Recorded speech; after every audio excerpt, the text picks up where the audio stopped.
Le vendredi 31 janvier 2020, Nicolas Demorand était en tête de cortège pour dire adieu à son frère Sébastien Demorand.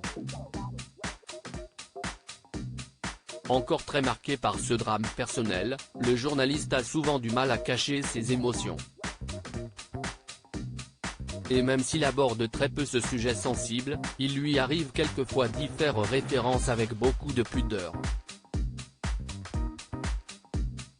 Ce mardi 6 décembre 2022, alors qu'il était au micro de France Inter pour évoquer la question de la fin de vie, l'animateur de 51 ans a craqué en direct.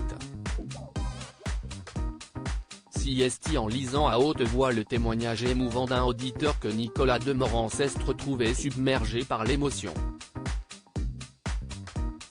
Laurent qui dit « Un grand merci aux services palliatifs de tous les hôpitaux du monde.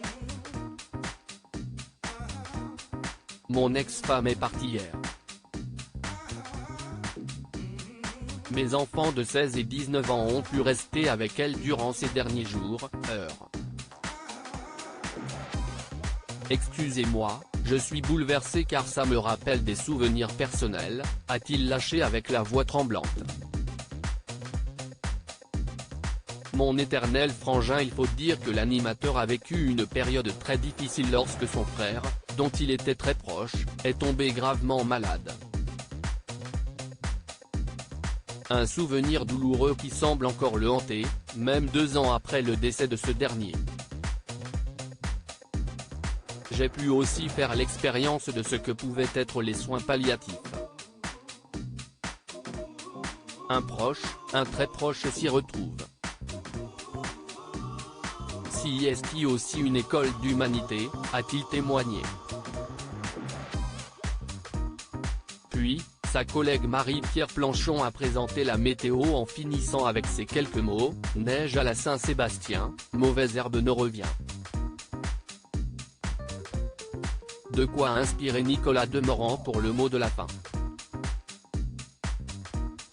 Et je n'embrasse un de Sébastien, mon éternel frangin. A-t-il lâché dans un souffle. Rappelons que Sébastien Demorand était critique gastronomique, ancien juré de l'émission MasterChef et très proche de son frère Nicolas. Atteint d'un cancer, il décède le 21 janvier 2020. À part sa présence lors des obsèques, Nicolas Demorand n'avait jusqu'à maintenant jamais évoqué le décès de son frère bien-aimé. Nul doute qu'il pense quotidiennement à lui cependant.